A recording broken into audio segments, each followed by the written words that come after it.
सर्वदेशीय शहर दिल्ली जो भारत की राजधानी है और उसमें इस सभागार में आज बिहार के सच्चे सपूत डॉक्टर राजेंद्र प्रसाद जी की जयंती के अवसर पर जितने भी उनको सम्मान देने वाले, आदर देने वाले आज मौजूद हैं, उन सभी को मंचासीन हमारे अतिथियों के साथ सम्मुख आप सभी श्रोताओं को भी नमन, वंदन, अभिनंदन। मित्रों, डॉक्टर राजेंद्र प्रसाद जी संपूर्ण व्यक्तित्व के व्यक्ति थे।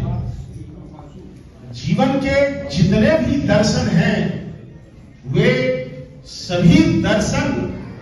के जितने भी आयाम की बात हम लोग करते हैं व्यवहारिक जीवन में, उन सभी आयामों को राजेंद्र प्रसाद जी अपने अंदर समाहित किए हुए थे। आज की इस जयंती के अवसर पर उन तथ्यों को अगर हमारे इस युवा पीढ़ी को परोसा न जाए तो शायद नाइंसाफी होगी। मित्रों, जब डॉक्टर राजेंद्र प्रसाद बचपन से अति प्रतिभा संपन्न व्यक्ति थे और उनकी मां धर्मपरायण नारी थी। सवेरे सोना, सवेरे उठना और मां को तंग करना, मां पराती के साथ साथ उन्हें लोरी, भक्ति के गाने, ये सब सुनाकर डॉक्टर प्रसाद को अल्प बाल्यकाल में ही उन्हें अपने सनातन धर्म के प्रति इतना सुदृढ़ विचारधारा से पिरो दिया कि वो आजीवन सनातन के बन के रह गए। जब वही डॉक्टर राजेंद्र प्रसाद बिहार की मिट्टी से राष्ट्रपति बनकर लगभग 300 कमरे में आते हैं तो वह भौतिक संसाधन उनके लिए बहुत छोटा पड़ता है और वे उस 300 कमरे की जगह मुश्किल से 5 से 6 कमरे ही अपने उपयोग में लाते हैं। जिस तरह राजेंद्र प्रसाद विदेशी मेहमानों की आवभगत क्या करते थे अपने भारतीय संस्कृति के संदर्भ में, उतने ही संजीदगी से भारतवर्ष के सुदूर गांव के ग्रामीणों से भी मिलते थे और राष्ट्रपति भवन में उनके कंधे पर एक गमछा और एक बनियान होती थी। एक पत्रकार ने उनसे पूछा कि डॉक्टर साहब, राष्ट्रपति भवन में आप बिल्कुल सिवान के किसान की तरह जिंदगी जीते हैं, यह कैसे संभव हो रहा है? उनका जवाब था, पत्रकार महोदय, सर्वप्रथम मैं धरती पुत्र हूं, मैं भारतवर्ष का बेटा हूं और मुझे यहां से भारत के उस ग्रामीण परिवेश के किसानों की याद आती है जो अपनी जीवन बसर किस स्तर से कर रहे हैं। आपको याद होगा जब अंतरिम सरकार में वो कृषि मंत्री बनते हैं तो उनका एक नारा बहुत प्रसिद्ध हुआ था और वह नारा था, सर्वाधिक अन्न उपजाओ, अधिक से अधिक अन्न उपजाओ। यह संकेत उन किसानों के लिए था, उन ग्रामीणों के लिए था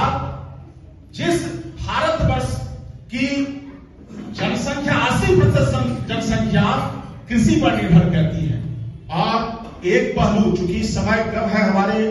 पाठक जी बार बार इस बात को उकेरते हैं, सबसे बड़ी बात सनातन धर्म के प्रति उनकी क्या सोच रही कि राष्ट्रपति भवन में भी उन्होंने एक छोटा सा मंदिर बनाया हुआ था और अपने आप को सनातन धर्म के प्रति समर्पित कर रहे थे। यहां तक कि जवाहरलाल नेहरू और डॉक्टर राजेंद्र प्रसाद की तलखी किसी से छुपी हुई नहीं है।